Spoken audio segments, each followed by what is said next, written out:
Mi nombre es María Andrea Salgado y voy a explicar brevemente cómo desarrollé el caso de Power Pivot. Entonces, lo primero que hice fue crear un nuevo archivo de Excel en blanco y activar la herramienta de Power Pivot para que me apareciera aquí al final y podemos ver que tiene la parte de administrar, las medidas que serían los campos calculados, los KPIs, agregar a modelo de datos, detectar y configuración. Luego entré aquí en administrar y en esta parte vemos de otros orígenes. Entonces, entrando aquí, escogí la opción de archivo de Excel y en esta zona le di a examinar y escogí este archivo, que es la base que tenemos, con tres bases, la base de clientes, la de productos y la de ventas. Entonces, una vez cargadas en Power Pivot, nos aparecen de esta manera las tres bases. Lo primero que hice fue visualizarlas y luego sí cargarlas para ver pues que se estaba tomando la información de forma correcta. Y lo siguiente fue entrar aquí en vista de diagrama.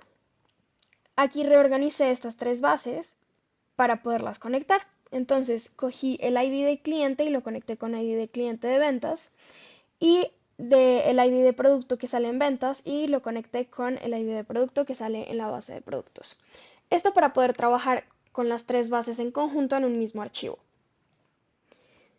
Luego, regresé aquí en vista de datos, en la base de ventas, y me paré en esta celda. Entonces lo que quería era crear una nueva columna llamada utilidad bruta. Entonces lo que hice fue localizarme en esta celda y escribir la siguiente fórmula, que es tomando de la base de ventas la celda unidades, aquí en este caso de 22, y multiplicarlo por el factor ingreso también de la base de ventas, es decir, de este mismo, que en este caso de la primera celda sería el 22.000. Entonces 22 por 22.000 nos dio 484.000. Y aquí pues se creó toda la columna de utilidad bruta. Lo siguiente que hice fue crear una tabla dinámica. Entonces en este botón le di crear tabla dinámica y escogí que me lo pusiera en la primera hoja del libro que había creado. Podemos ver aquí la tabla dinámica y lo que hice fue de la base de clientes escoger la variable país y ponerla en filas y luego de la base de ventas escoger la variable ingreso y lo coloqué aquí en valores. Entonces lo que tenía inicialmente eran aquí estos países y la suma del ingreso. Luego cambié pues en todas estas celdas les cambié el formato para ponerlo en moneda. Y lo siguiente fue crear los campos calculados. Entonces lo que quería hacer era crear el campo del IVA. Entonces en esta parte de Power Pivot, en la zona de medidas, que serían los campos calculados, le di en nueva medida. Ahorita voy a entrar en administrar para ver cómo quedó el campo.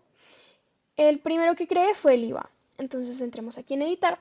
Lo primero que hice fue escribir que el nombre fuera IVA, la descripción fuera el IVA de la columna del ingreso, que es lo que tenemos aquí en la suma de ingreso. Y la fórmula sería la suma del ingreso, es decir, sale aquí ventas porque proviene de esa base, la base llamada ventas, pero sería la suma de estos ingresos multiplicado por 0,19, que representa el 19% del IVA. Una vez esto fuera multiplicado, le di aquí a aceptar y nos lo creo aquí en la tabla dinámica. Entonces podemos ver que en el primer caso sería un IVA de 90.480.227. Y así sucesivamente pues en todo el resto de la columna. Ahora, lo siguiente que quería hacer es crear un KPI, pero para crear este KPI primero tuve que crear otro campo calculado llamado meta del IVA. Entonces aquí podemos ver que lo primero que hice fue ponerle el nombre, meta IVA, y aquí en la fórmula lo único que hice fue escribir los 50 millones de pesos que van a representar pues nuestra meta.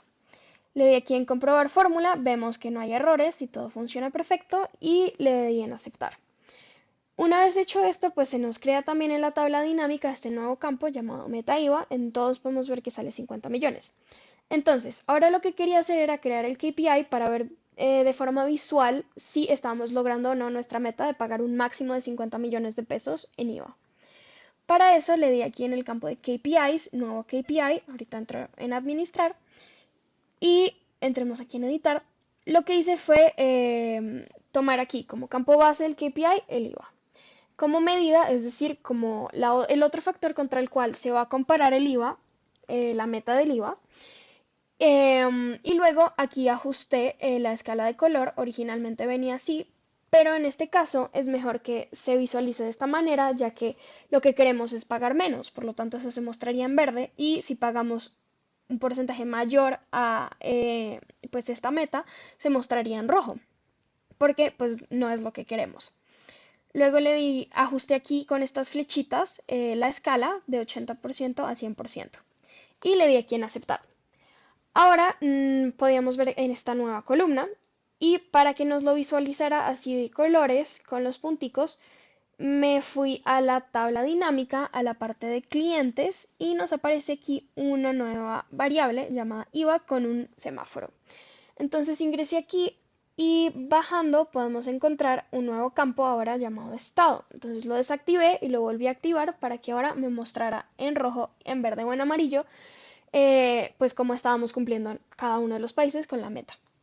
Entonces aquí podemos ver que Argentina, Chile, Colombia y Perú están pagando valores superiores a la meta, por eso se muestra de color rojo. Por ejemplo, Argentina está pagando 90 millones en lugar de los 50 que tiene como meta, mientras que vemos en verde a Ecuador y Uruguay que están pagando valores mucho menores a la meta, casi de la mitad. En Ecuador siendo de 28 millones, casi 29, y en Uruguay siendo de 29 millones en lugar de los 50 que se tienen como meta. Y aquí pues terminaríamos el primer punto.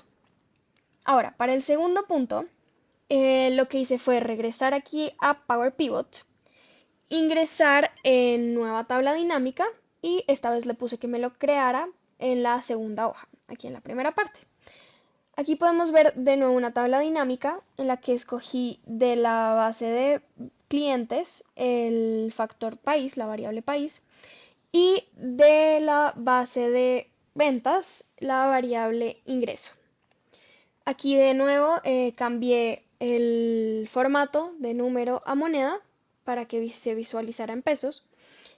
Esto es básicamente lo que teníamos al principio en el punto 1 y lo que hice aquí es crear una segmentación de datos. Entonces aquí en la parte de analizar tabla dinámica le di insertar segmentación de datos y escogí como variables la ciudad y el nombre del producto. Ahora, para poder ver los cambios generados en la tabla por la segmentación de forma visual, añadí un gráfico dinámico. Entonces aquí en la parte de insertar, gráfico dinámico, escogí aquí un gráfico de barras, en este caso. Entonces, aquí podemos ver cómo si escogemos Bogotá, pues se cambian las variables y vemos que en lugar de ser un ingreso de 1.869 millones, ahora en Bogotá es simplemente de 395 millones. También pues podemos segmentarlo por la parte de los productos, entonces aquí podemos encontrar el Alcatel One, Galaxy desde el 1 hasta el 6, iPhone del 2 al 6, el G Pro, dos Motorolas y un Sony Xperia. Entonces, por ejemplo, el Galaxy S4 en Bogotá tiene aquí un ingreso de 25 millones y medio, mientras que en Buenos Aires es de 31 millones, en Lima es de 19 millones y en Quito es de tan solo 9 millones, casi 10, un valor mucho menor a los que veíamos, por ejemplo, en las anteriores, como en Lima y sobre todo en Buenos Aires, que es el más alto que vemos por ahora.